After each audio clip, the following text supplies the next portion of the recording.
We're so pleased that you've chosen to follow our AdoptED podcast. I'm Joseph Sandagato, the Director of Communications and Public Relations at MARE. And at MARE, we believe that the best way to help introduce the process of adoption from foster care is through education, hence our cutesy little title of AdoptED. The theme for today's show is Adoption Perspectives. Specifically, we're talking about the perspectives of youth who've been adopted. We'll also be sharing a remote broadcast from our recent Assumption College adoption event, where we presented a panel of former foster youth who offered perspectives on their adoptions and engagement with the foster care system. I'll be joined today by my peer and co-host Diane Tamaz, Director of Family Support Services for MARE, who will discuss why former foster care and adoption perspectives are important.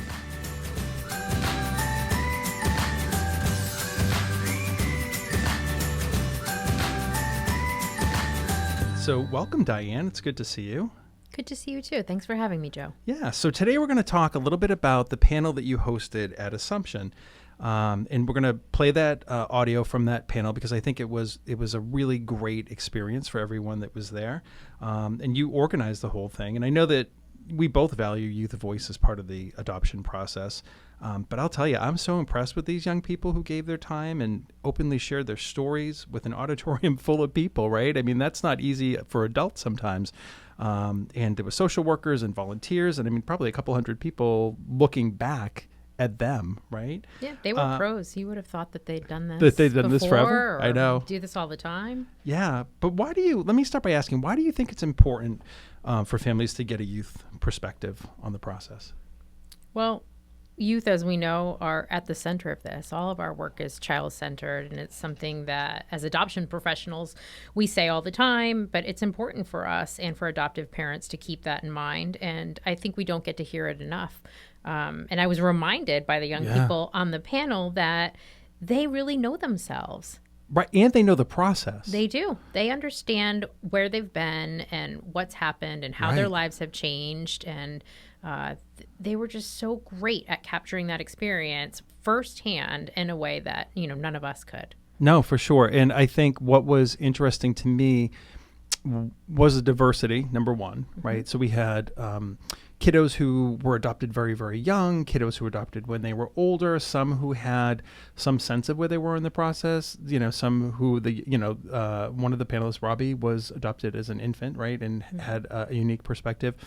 So I think it's always amazing to me, and not so much now, 20 some odd years later, but initially it feels very compartmentalized sometimes for families. You've got your worker, the children have their worker, the process feels very compartmentalized. And I don't think it was until I went to a MARE event, which is where I met my first couple of kiddos, that I even realized that kids could be part of the process, could be involved in that piece. Right. And that they have strong feelings about what it is they're looking for, but they're not what we as adults always think they're looking for. Right. So all of our insecurities and fears as prospective parents about whether or not a social worker would like us enough to match us with a child is not even what's on the child's mind. Right. I mean, those kids on the youth panel reminded us that moving in with their forever families was the first time that they felt safe. Yes. Cared for, loved, that they could sleep at night and felt like they belonged somewhere. Right. That's what they want.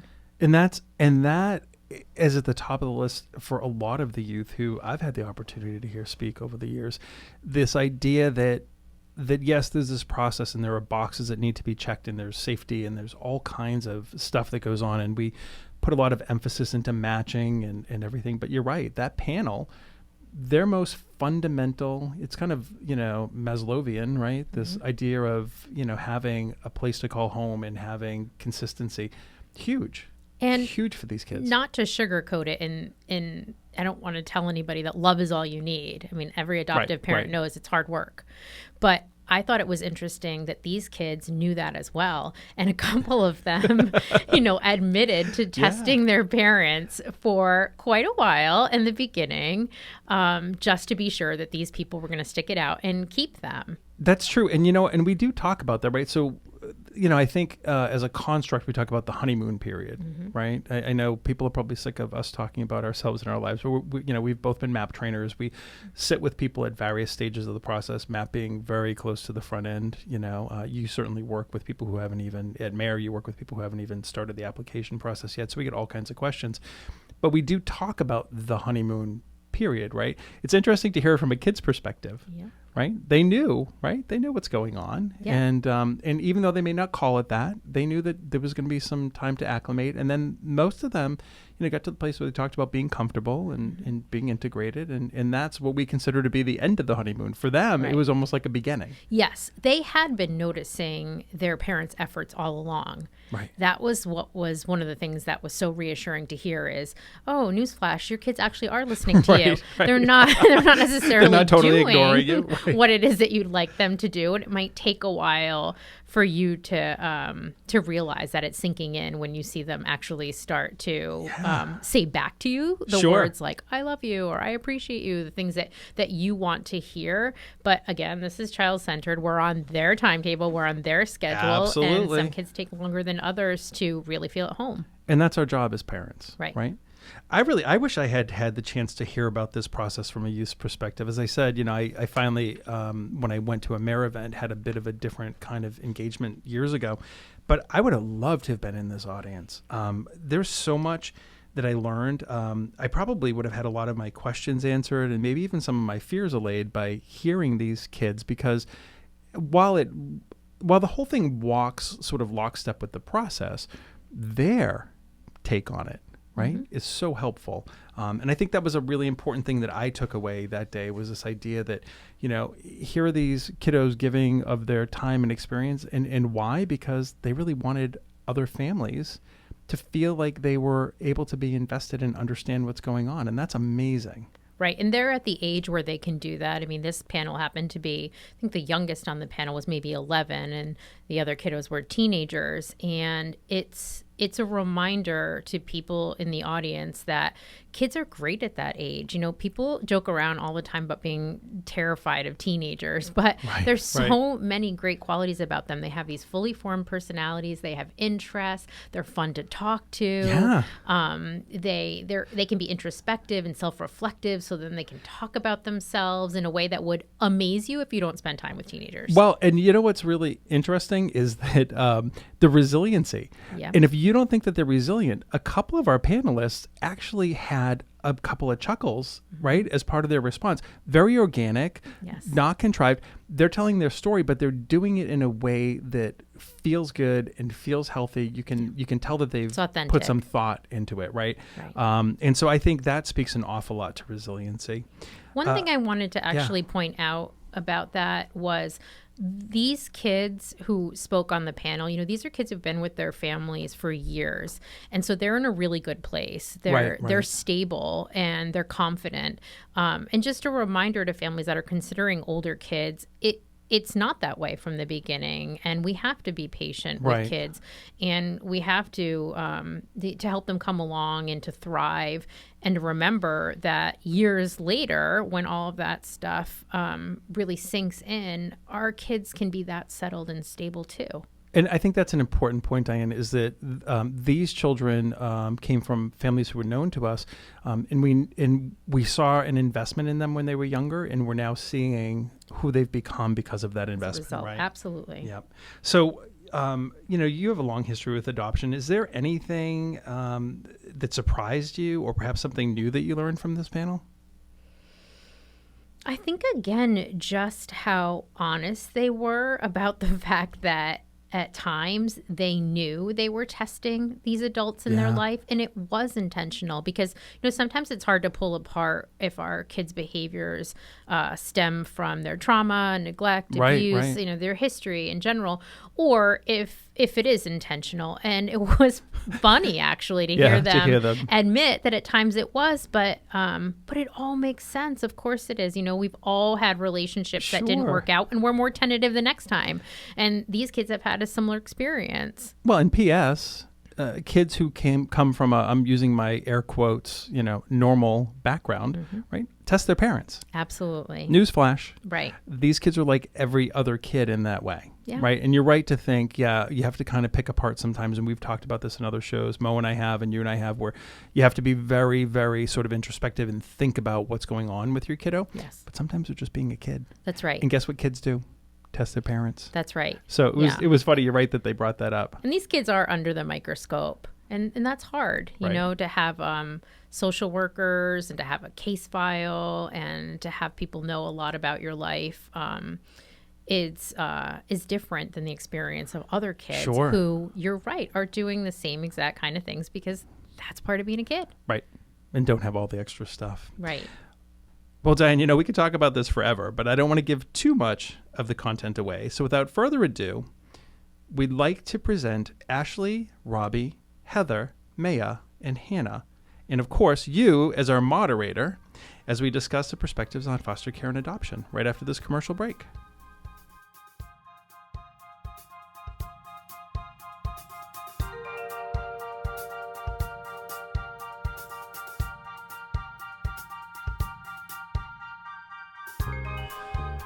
Hey, Jeremy, we have an event coming up this fall.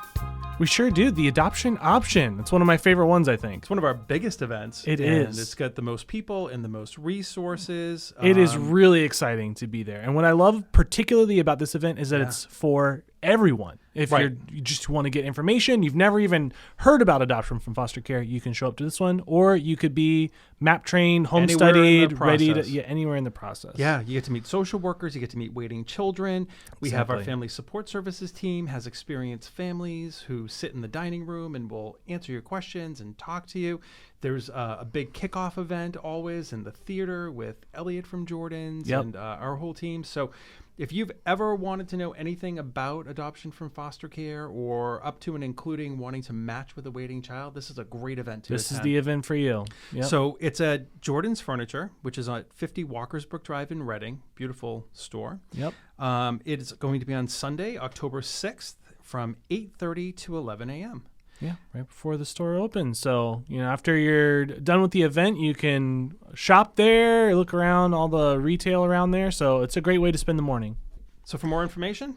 For more information, they can head over to mareinc.org. It has all the event details listed, and you can go ahead and register. Fantastic. Well, thanks. Appreciate it. We'll see you there. See you there.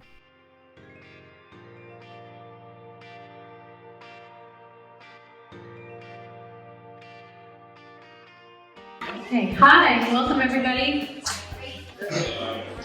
Thanks so much for joining us today. I hope you enjoyed the workshops this morning. I'm really excited to get started with our youth panel. The youth are a voice that we don't get to hear often enough, but they're the most important voice in this whole process. So very grateful to all of you for being here today. I'm going to start on this end with you, Ashley. If you'd like to introduce yourself, tell us your age, and if you're in school or working, what you're up to.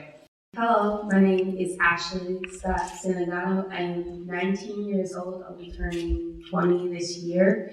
I'm just graduated high school. I'm going to college, and I'm working as a babysitter, and I'm also working at Stop and Shop. Yeah. My name is Robert Moore, and I'm just after middle school, and I'm looking for high school to go to. So that's it. Hi, my name is Heather Kavanaugh. I'm 21. I'm a senior at Birmingham State University, and I'm currently working at an internship in Boston for a nonprofit organization called CASA, and I'm also a camp counselor. Hi, I'm Maya. I'm 16. I'm going to be a junior. I'm working at Dunkin' right now, so that's pretty cool. Yeah. But wait, will you please share what you shared with me before this panel about what you're doing in September? September, I got chosen to speak in front of hundreds of people about adoption, and it's in Florida. It's really cool. They're gonna pay for our tickets, and then we're going to Universal and stuff. It's like a black tie, so I have to wear a fancy dress. My dad's gonna be up there too. I'm the key speaker though, so it's gonna be kind of crazy. I'm Hannah. I'm 11, and I'm going to middle school. Yeah, we're sisters. So this is a question for anyone on the panel. What age were you adopted, and did you understand what it really meant at that time? Who would like to start? I was adopted, I think, 10 days. So I grew up like anyone else did. I just had a family. It wasn't really anything different.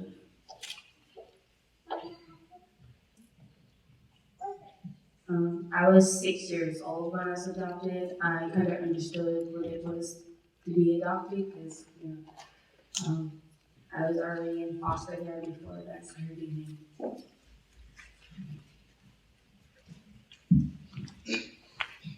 I was adopted at 10. Sorry, not 10. I was adopted at 12. I felt like I didn't fully understand. I knew that I wasn't, going to go back to my biological family, and a lot of stuff was going to happen. So I definitely, because I was a little bit older, that I did have some sense of what was happening, but maybe not emotionally. I don't think I was really ready. I was 14 when I was adopted. We were adopted together at the same time, so it's pretty cool. I was I really liked the foster home I was at, so I was kind of like, oh, I'm sick of meeting people, it's not working out, and just leave me be. But then I met my parents, and it was really cool. I was nervous at first. I had really short hair, so I was like, oh, they're gonna judge me. But then we had a bond right away, and it was really cool. And they didn't think I was weird because I picked up a pet. I picked up a worm and I called it my pet. So I knew it was meant to be. I was 9 when I got adopted, and I was nervous at first, and I got what it meant, but it still felt different. So for all of you, whether the conversation about adoption happened with your foster parent or with your adoption worker, can you share with us how it was that they explained adoption to you and what you understood it to be?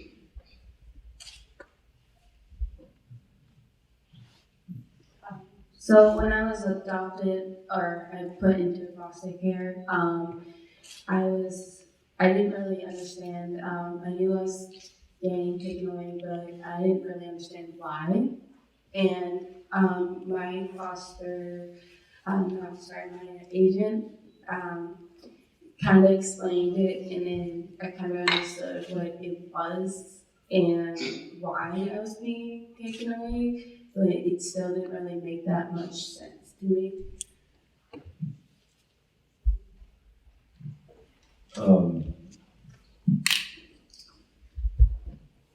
For me, it was pretty apparent that I was adopted, because my family was pretty open about it, and I knew what it meant. But it didn't mean a lot to me, because I knew people that I were with, I loved, and they weren't any different from any other family. So. I had a social worker, and she explained to me that, I was in my third foster home for a year, a little over a year, and I knew that the next steps were adoption, so I had a pretty good feeling that I was going to be, so she just kind of explained to me and reassured me that, we're going to find you a good placement, and we're going to find you the right home and the right family, so I knew that I trusted her, and so I was pretty confident in her abilities, and yes, I was nervous, but I was also very excited to not be living in a foster home anymore. I never really had what adoption was explained to me. I kind of just put it all together myself because I was in and out of foster care. And it's like, I knew it was like a forever home, like they would be your new parents, you would stay with them, like, yeah, like, in law, they'll be like your parents. And I knew that. And it's just kind of common sense to me. And like, I feel like a lot of my foster homes, I feel like I asked a lot of them, are you going to adopt us? And like, I didn't understand my parents have to lose their rights before I can get adopted part. So I was always confused and stuff. But then, like, once I got older, I realized they have to lose their rights before they can like actually get adopted.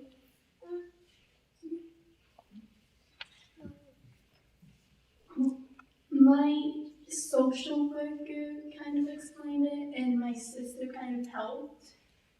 And I was nervous at first, and I didn't exactly get it, but I still kind of knew somewhat, like it'll be a forever home.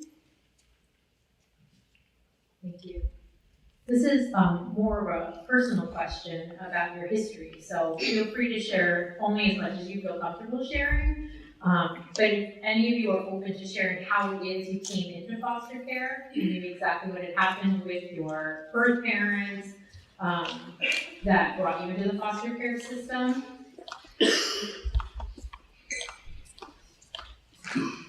So when I was little, I was living with my mom, and when I couldn't really remember, I can't really remember that much of what happened. I really only truly remember the bad stuff.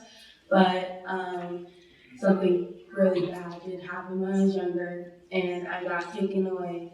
And I don't really remember how it was like for me to get. I was really scared, and I didn't understand fully what was happening. And next thing I knew, I was kind of just in a car and going to DSS or DCF.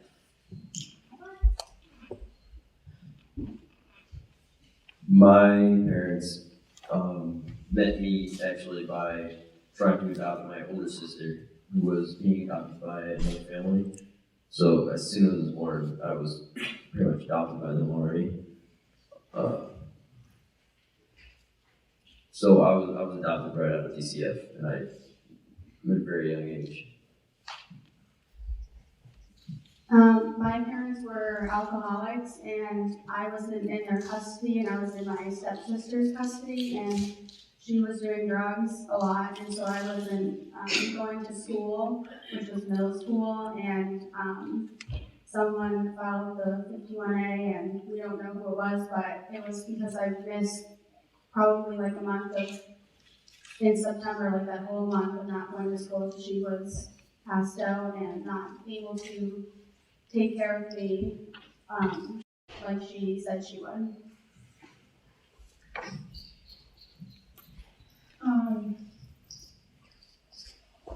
The first time we were taken away, we were living in like a camper, and it wasn't really registered and stuff, and we didn't have running water, and I didn't make it to school much, and we would stay out late and stuff, and then my parents started getting into drugs. And, like, so my sister and I got taken away. She was like a baby. I barely saw her in foster homes and stuff. But then we went back like a year and a half after, and my parents were even more into drugs, and they were taking like 3 different kinds of drugs and stuff. Like, it was just crazy. I would have to like drive them home sometimes because they would fall asleep like behind the wheel and stuff. And I was only 7, 8. And we would miss so much school. My parents couldn't get up. I would have to feed my sister. I would have to find money and stuff to feed my parents also. I took care of everyone. And like my neighbors and my school, and they were like worried for me, and they called again, and back and forth and back and forth. And my parents just never could let go of the drugs. It's what my sister said. Ditto.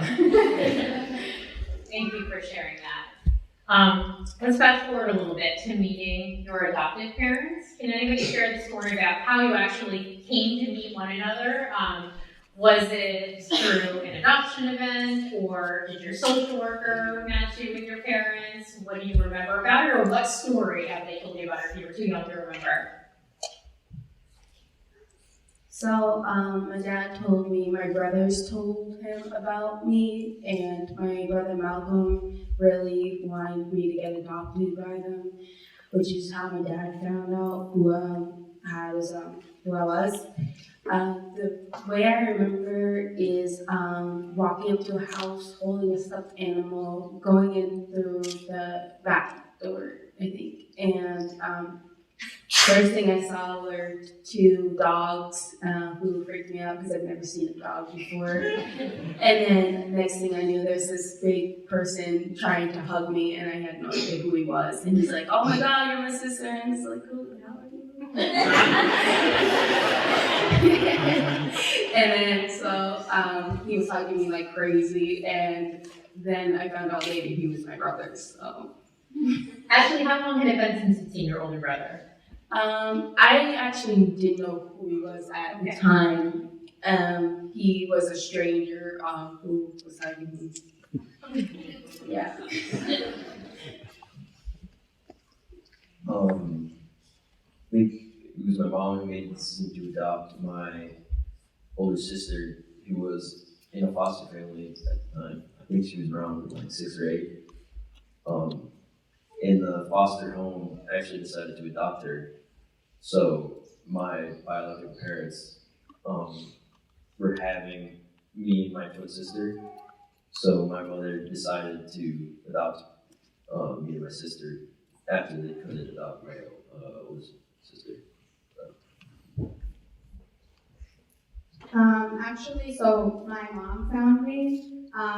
There's a book at the library in my town where she was just looking for another child that she was not like appointed to, but so she came across my picture, and then she contacted my social worker, in which then she said, "Oh, we found a match for you, we found the perfect family." And so in my last foster home, both my parents and one of my older sisters came to the house and took pictures, and then we went out to eat. And so it was really, really great experience. Definitely nervous, but really great experience.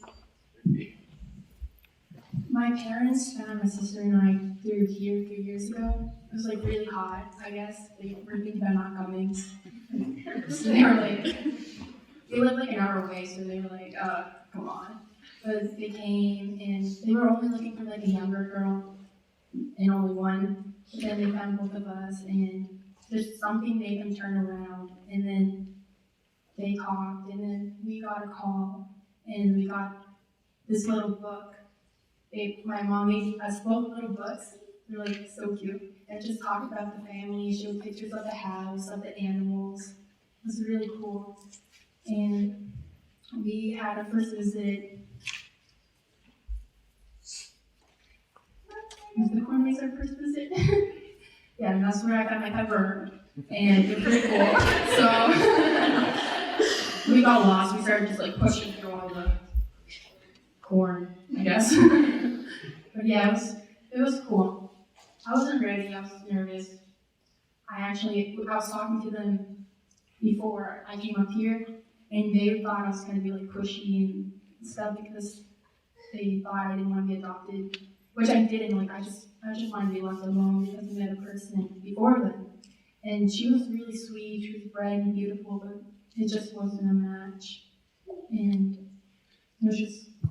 I didn't want to move because I came from New Hampshire. I didn't want to move from all my friends and stuff, and I was just sick of moving. But we met them, and it was pretty awesome.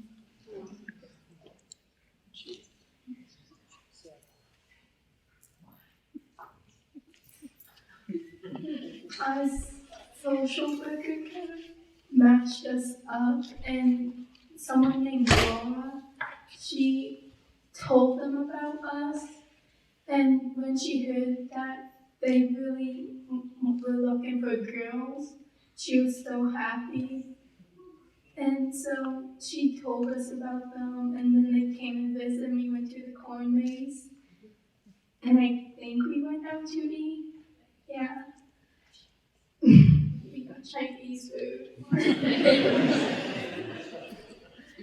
And we had such a fun time, and they gave us a Halloween mug. Yeah, with these Snoopy stuffy inside with some hot cocoa. And we just had a blast with them. It sounds like you have a lot of really nice memories in that first visit, getting to know each other. Is there any memories you have of it being awkward, just meeting these people for the first time, or anything that you can share about the transition really to getting to know each other as a family? Were there things that were challenges for you?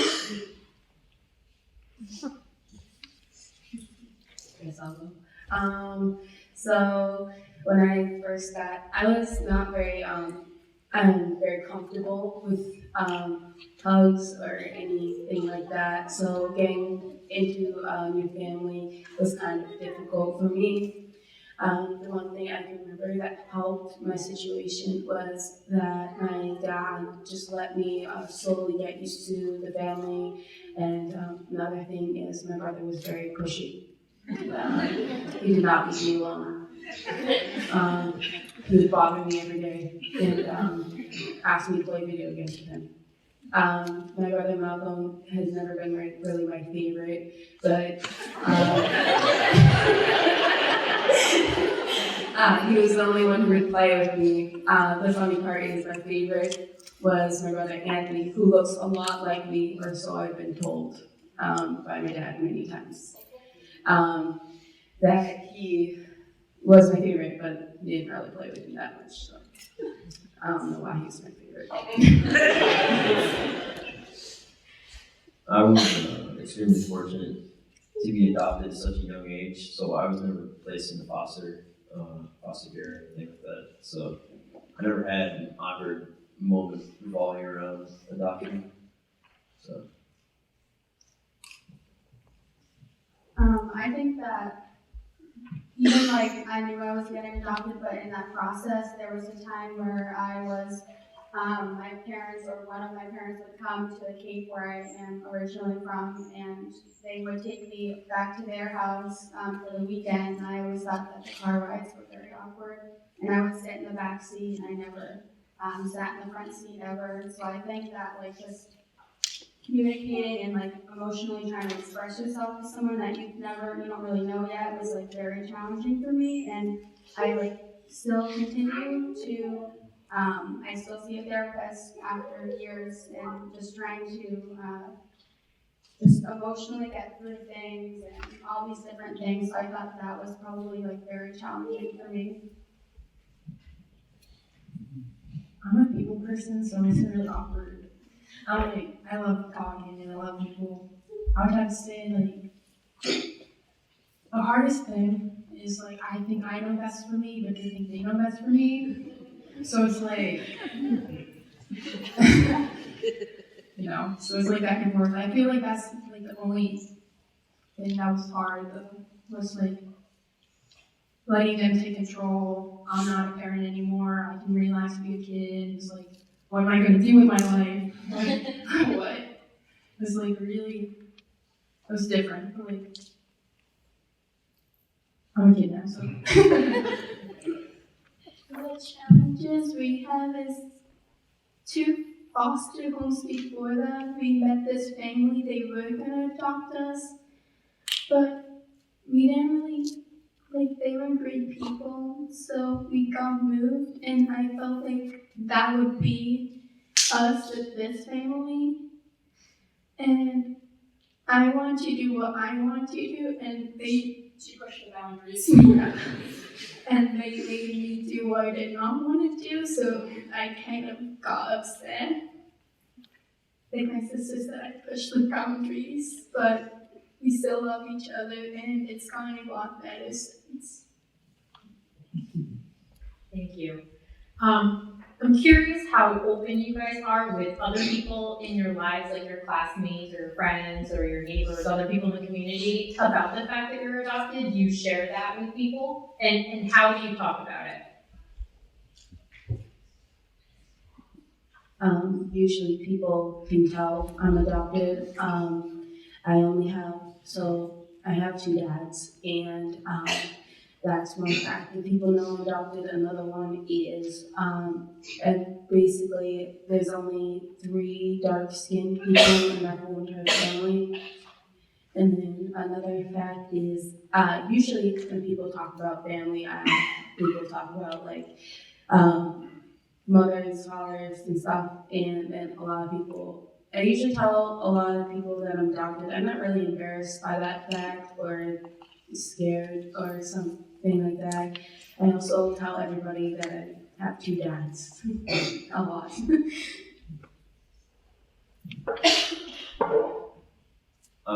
I like to be very open about being adopted. So a lot of my friends and people can know about adoption, and that's not really different. But like you said,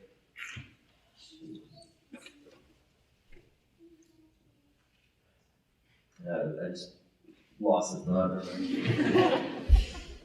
I think I was definitely like afraid to tell people because I felt like I was going to be judged, which I don't know why, because it's not a bad thing to be adopted. But once I got like a little bit older and I started to make really close friendships with some of my friends at school that, they were very understanding, and they, there's like nothing to be afraid or nervous about of just being adopted. It's not anything bad at all. And now I tell people that I'm like very close to in college now that like, they know I'm adopted, and it's not something that they really care about either. I'm too open, I get a lot, so like, I share a lot. And I feel like if I'm open, I can make a difference, but it's kind of hard, especially with people our age, because they're really immature. No offense to anyone. But yeah, so my dad's always telling me, I'm like, I'm too open, I gotta be more careful. And I'm like, yeah, cool, and then I'll put my earbuds in, but it's okay. I'm open to my really close friends and just friends because I know they won't judge me. And so they also won't ask about that much about my birth parents because they might not know that. So I tell them. And I'm open. I think I'm really open to some people, but some people I know will judge me. I have a question about birth family. So do any of you have connections or contact with birth parents or siblings, grandparents, aunts, uncles, anybody who's part of your birth family, and how's that going? And if you don't, what do you think about that?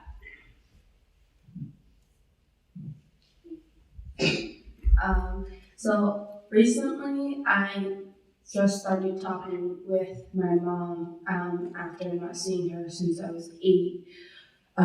The first person I contacted from my biological family was my brother Tyreek, who I haven't seen in forever. He's only 1 year younger than me. But then he gave me my mom's Snapchat, and then I started, not Snapchat, sorry, Instagram, wrong social media. Anyway, so then my mom actually came to my graduation. The way she acted was so much better than what she used to be like. And then I'm going to see her again eventually. And I was the only one in my family, my biological family, my adopted family. So I have 2 brothers who have the same mother. So I was the only one willing to give her a second chance. So I'm going to go see her again. I don't know my biological family. I'm not really sure how I feel about that. I would like to know them, but I can understand why maybe it's not like the best idea. But I do know my older sister, and it's sort of strange having a sibling that lives in another house from you, but like you're both so young because you when you meet each other, like so much changes. Um, it's kind of fun to see them, but like it's hard to relate to what happens to them while they're young almost. So I have an older brother who got married and then had a son. And he is just great. My nephew is really great, and he is probably the only one I do see now. I don't really talk to any of my other family just because I don't want to have to deal with all the other nonsense that they are with, and it's just I don't want to have to go through all that. So my brother is definitely he's like a big part of my life, and he's definitely gone through it with me, even though he is a little bit older. But I love him to death. I used to have contact with my parents, but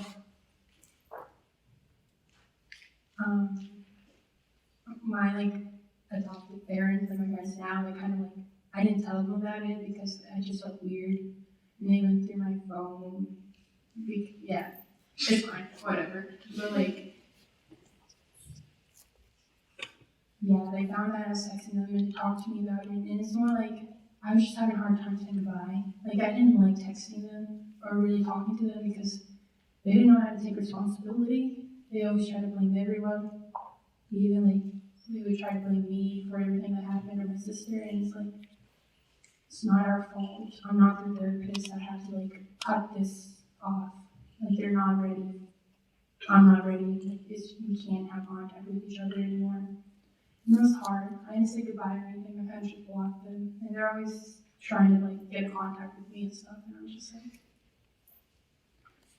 whatever. But I still have family. My uncle, he's awesome. I love him. He lives far away though, so I don't really get to see him much. I still text him sometimes. He just had a baby. Well, so I just had a baby. So it's cool.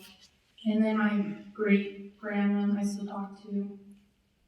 But it's just some people in my family that are unhealthy. They tell me things that I don't want to know. What's going on with my parents is I cut them off for a reason I don't want to know, and they don't understand that, and they keep telling me anyway. So it's I have to cut them off too, and it's really hard. But I'm busy all the time anyway, so I don't really get bothered by it. Well, my sister and I are both sisters, so we got adopted together, and and we do we have contact with our uncle, and we have baby brothers that we get to see once in a while, and we have contact with their parents, their adoption parents. They've been adopted too, but they live kind of far from us, so we don't really get to see them that much, and we've been busy.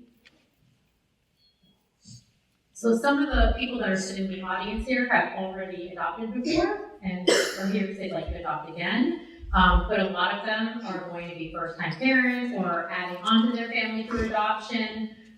So I'd really like to hear from you what message about adoption do you want them to walk away with today? And I think part of that is I'd like to hear, why did you agree to come and sit on this panel today and talk about adoption? Why is it important? I hope you weren't forced. I was not forced. I think. So I usually like to talk about what happened to me and how I became adopted. And the reason I like to talk about it is because I want people to know fully what they're going to get into and fully what they should expect. and not to really give up on a child just because they have certain qualities that makes it harder for you to connect. Eventually, they're gonna warm up to you, and eventually, you guys can get along. It's just hard, and you can't really push them because then they'll end up with you or something like that. I was sort of forced by myself to come here because I was very fortunate, and adoption can make such a big difference in someone's life. So I felt that it was sort of my responsibility to make sure that, I can influence parents and persuade people to adopt other children who are in need, because it makes a huge impact. So my mom always says, or basically my whole family says that it's such a life-changing experience that it just changes everything in a good way, and that everyone always says, not just to me, but to the whole family, that we're so proud that you decided to adopt, because our family is so different in so many ways that you can't even imagine, and I probably wouldn't even be here if it wasn't for them.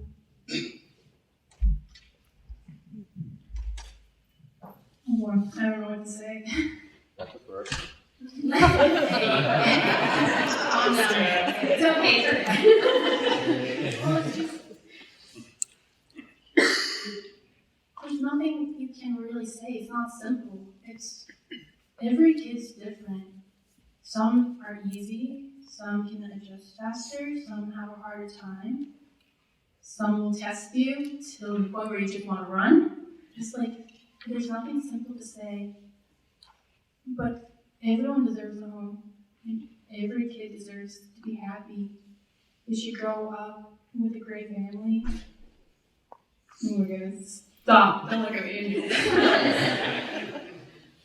It's not simple, but it's life changing.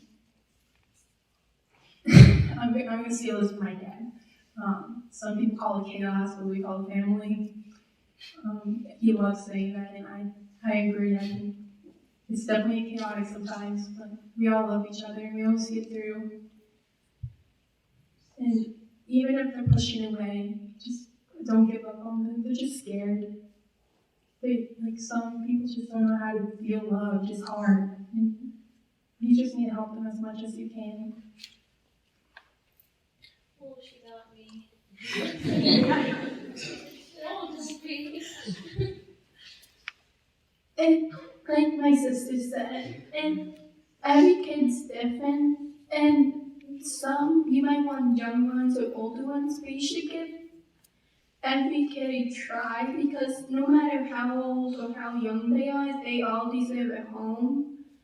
And they've been through a lot and they've lost a lot, so you have to understand that, because they're going through a lot right now, and you might not have gone through it, so you might not know how they feel.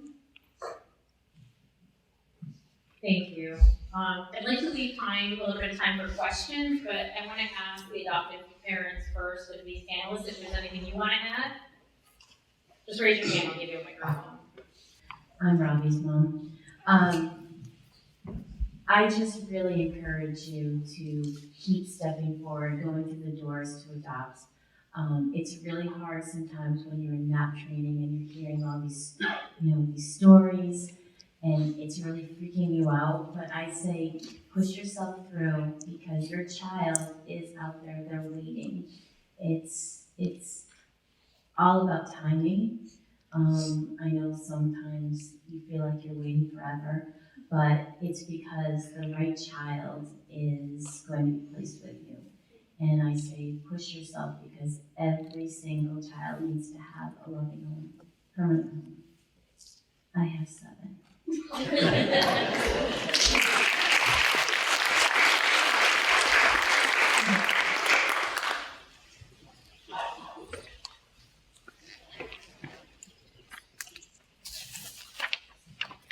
I'm Hannah and Maya's mom. Like Maya said, we came here 3 years ago. It was an extremely hot day. We had been here quite a while. We had a couple matches that didn't work out. And we almost didn't come in.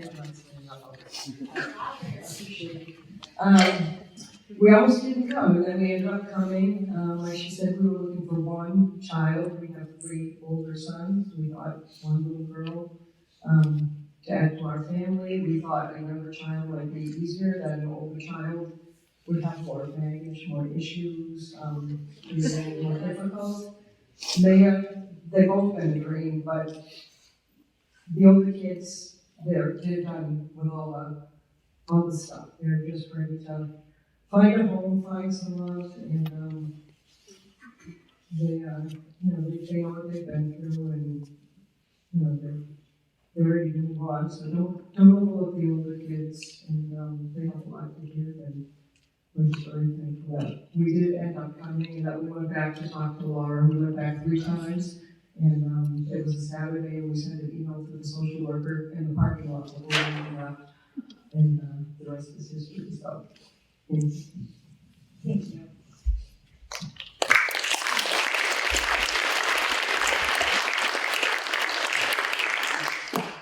And then we'll open it up to questions. So anybody in the audience have a question for any of the panelists? Yes.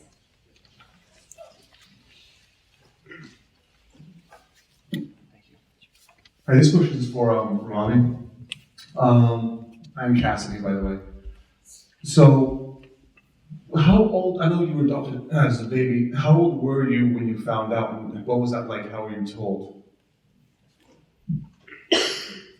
I was sort of, my family was very open about it, so I was sort of gradually told more and more as I grew up. I'm not exactly sure what age I was when I really learned about it, but it was nice that my family was so open because it was very easy to understand.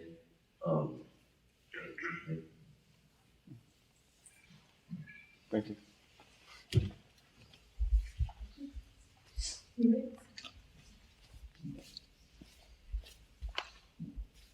Hi guys, I'm Sanjali. And I want to thank you so much for being here and for being so brave and sharing your stories and your lives with us. I'd love to know, what is one thing that your adopted families did that was the most helpful for you to feel loved and safe and feel like you could really be you?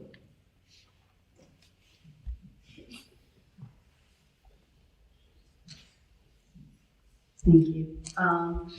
One thing my dad did that I really appreciate was he gave me a lot of time and space, and kind of at night to help me with my anxiety of getting hugged. I would like to see some anxiety. He would hug me at night all the time, no matter if when I was younger, I used to say, I only hug him because he wants a hug.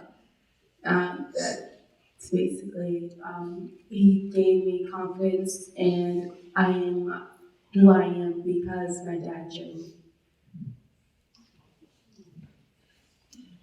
Like I said before, being open about adoption is really helpful, especially for me because I was adopted at such a young age. But just being there and having or giving those opportunities really helps. I think that my parents pushed me a lot, even though I didn't want to. They definitely gave me some space, but I think that they pushed me to do things that I didn't want to do and do things that they thought that would benefit me in the long run. And now I'm going to be the first person in my family to graduate college out of my biological family, out of my 4 biological siblings. So it's definitely an accomplishment, but sometimes pushing can be too much, and I definitely needed space and time in the beginning, but it's worth it. like trying to think like what to say. It's just I felt so welcome, I guess. I think I'm gonna go back to my hair situation. It was really short, and I was judged by everyone, but like they didn't judge me for the most part. Until like it grew longer. Now my brother calls me like Bieber, but like they let me be myself, and like they let me design my own room, and that was like my safe place. It's like I never was able to do that. Like pick a color for my walls, like that was crazy. They were like, "What color do you want your wall?" I'm like, "Me? Who?" That was like crazy. And they also talked to me, like they gave me my space. I'm kind of weird when it comes to like touching. Like I love hugs. I'm a lovable person, but sometimes I just don't want to be touched in a certain way. Like if you rub against me a certain way, I kind of like get anxiety. And then like I feel like they took the time to like get comfortable with me. They hugged me slowly.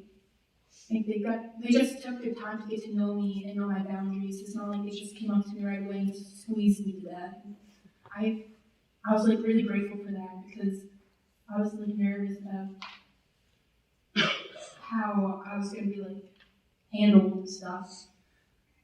And like I don't know, now like when they hug me out of nowhere, I'm like I'm fine, I'm comfortable, and it's such a big change because I used to be like, hey, no, don't touch me. I mean, I'm still like that sometimes, but like that's when I'm being a brat. They let us pick out the color of our room even though they wouldn't let me pick black.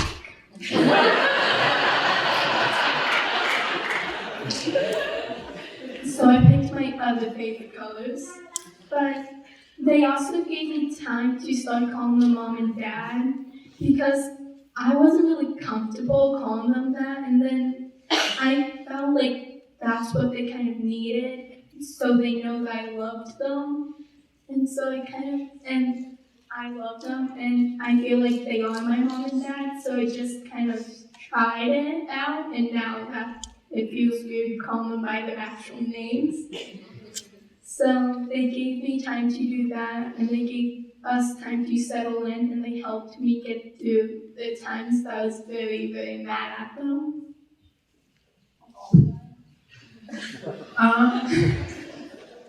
I wanted to add something real quick.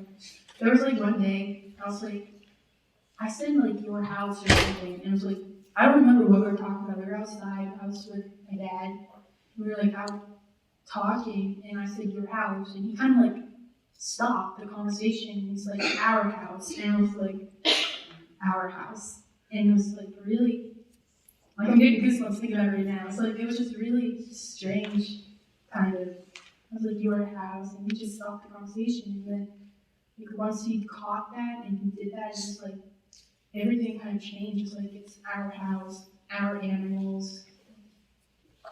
My truck. No, my truck.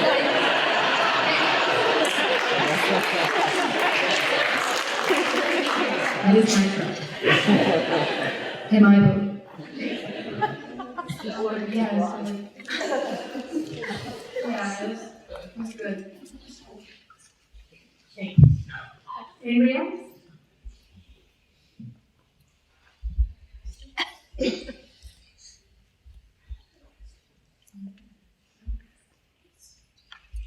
I'll turn it back to you guys one more time. Is there anything you didn't get a chance to say and just remembering now or thinking about now or just really want to convey to the audience before we wrap up?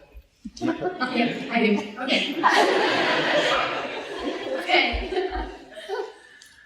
I'm sorry, I love talking. What was I gonna say? I know you forget when you laughed at me. Thanks. Not every like adoptive home is gonna work. Like my parents went through a few kids before they found the ones that were fit for them. We went through some, and it was like it wasn't a good home. It was like really hard. I wasn't treated right by one of the siblings. So like we had to move, and it was hard. I'm like, great, we're never gonna get adopted. It was like, I wanted to stay at the foster home I was at last. I was like, nope. But like, it's gonna take time to find the right fit. Like, don't give up after a few tries and stuff. Like, you'll find the right family. There are so many kids out there that need homes. There's so many kids that social workers have to drive back and forth at night because they don't have a place to stay. I'm telling you, like, you're going to find the perfect fit. It's just going to take time. Thank you.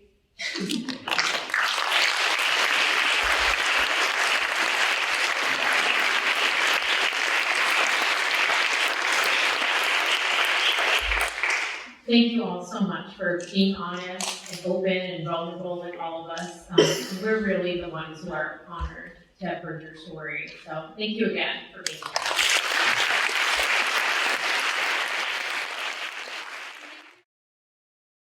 So we hope that our listeners learned something new from these amazing young people. And I'd like to take this opportunity to remind our listeners that we have so many resources available to help them learn more about the process. From our website to social media to events and meetings. Please take advantage of all that we have to offer, and don't forget that Diane and her team are always available in person to answer your questions and provide feedback. Stick around. We'll be right back with more of the AdoptED podcast right after this message. So, Maureen, we've got an event coming up in Western Mass. Yes, we do. On Sunday morning, September 22nd. It's at the Holyoke Children's Museum. And what a fun venue. Oh, yeah. My kids used to go to this museum, and that was many years ago. It's really a lot of fun, lots of things to do. This party is for children who have special types of needs, and by that I mean may have some physical needs, some developmental needs or delays, but also for children with autism. And we're hoping to bring families in who could be home studied or maybe even in the process of being home studied, maybe have never even thought about this, adopting a child. This is kind of like our options event, right, where it's anybody who wants to learn, right up to and including people who are already home studied, who've had all of their training done, and who are looking to match. So it's really a full spectrum event. So if people want more information about adoption from foster care, or if you're already in process and you're looking to make that connection with a social worker or a child who has, and it sounds like a range of needs, right? So it could be, it's a special needs recruitment event, but it could be a wide variety of things we're talking about, everything from intellectual to physical and different levels of each, right? Does that sound? Yeah. Okay. And it's a great environment for that. It's very calm. We're trying to keep the number of children low so there's no, massive crowds there. I think it's going to be perfect for these children, and I'm hoping informative for the families who come. We've got such beautiful children out. I mean, we have children are beautiful in general, and I just think families need an opportunity to so even if you're not and interact. Even if you're not interested in special needs adoption, you can still come and learn about adoption from foster care as well. Sure. Bring your neighbor. Bring people from the church. Sure. From the temple. Bring your cousin. Yes. Bring your whole Greek family, Italian family. I'm Italian and you are too, so you know how big that could be. I know. So anyway, yes, okay. we would love to have you at this event, and I'm going to repeat it Sunday morning, September 22nd. It's from 10 to 11:30, Holyoke Children's Museum. And that's over at 444 Dwight Street in Holyoke, Mass. Correct. Great. You got it. Well, thanks, Mo, for sharing this event with us, and hopefully you'll get to see and hear from some of our listeners. Oh, thanks I hope again. so. I look forward to meeting people. Hope to see you there.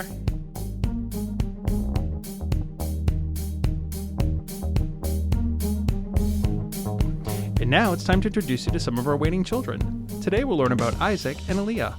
This is probably a good time to remind our listeners that they can find information about either of the children at our website, marink.org, by clicking on the Meet the Children tab and entering their ID numbers. So Diane, who do we have first? We have Isaac. He's 11 years old, and he has the sweetest smile. Doesn't he? Doesn't he? Look at that smile. It's so earnest. And the people who know him would agree. They say he's funny, he's warm, he's engaging, he's sweet, he's caring. What does he love? He loves cooking, cars, Legos, Pokemon, playing on his computer. That's like What a kind of a wide renaissance? range, That's right? a renaissance man right there. He can do anything. And his dream is to become an ambulance driver. I don't think I've heard that before. That is great. That's awesome. And he likes playing games with adults. He does. So Yep. that's fantastic. So he loves his teacher. He loves his teachers. He loves going to school. He's doing well there. He's legally free for adoption. Great. And what are we looking for a family constellation?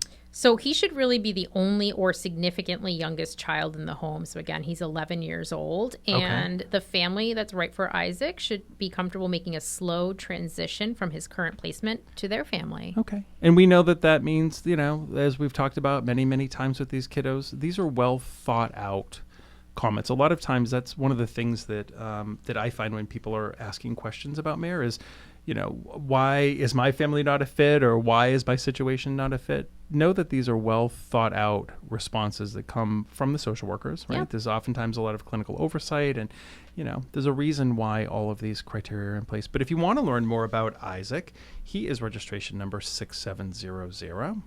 And who's next? We have Aaliyah. She's 10. How fun is her picture? Right.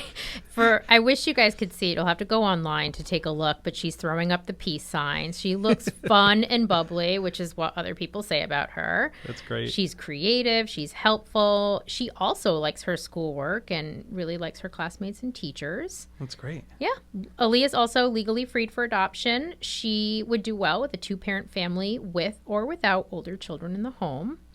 She has close relationships with her birth parents, whom she still visits with, so it's important that she maintains that contact. And she also has 2 brothers she needs to keep in touch with. That's great. I think this whole idea of permanency being an extension, right, of biological family and adoptive family, that's amazing. And I have to tell you, listeners, you need to go on and look at registration number 7401. She has one of the most fun pictures that I've come across in a long time. Not staged. She's just sitting there dropping the peace sign, smiling. But that picture, does that not convey so much emotion? Yeah, it's she's great. just such a joyful kid, you can tell. Yeah, it's amazing. So Diane, for anyone interested in learning more about these kiddos, let's remind them of what the process is like. That's right. If you get online, you can visit us at mareinc.org. That's mareinc.org. You can always call us at 617-964-6273. Or you can get online and take a look at our events. We hold matching events and a combination of community events. We just recently had one at More Than Words. Right. And at the P-Town Library. We're always doing something new. Right. And that's always online, so they can find the information there. Well, Diane, thanks so much for joining me. Of course, this has been very educational, and I always enjoy working with you. So I look forward to co-hosting with you again next month. I'm looking forward to it too, Joe. Thanks. For more information about MARE, our waiting children, or to simply get more info about how you can get involved to support waiting children, please visit us at mareinc.org or call us at 617-964-6273. This is Joe Sandegato for MARE, wishing you a wonderful day, and thanks for listening. Until next time.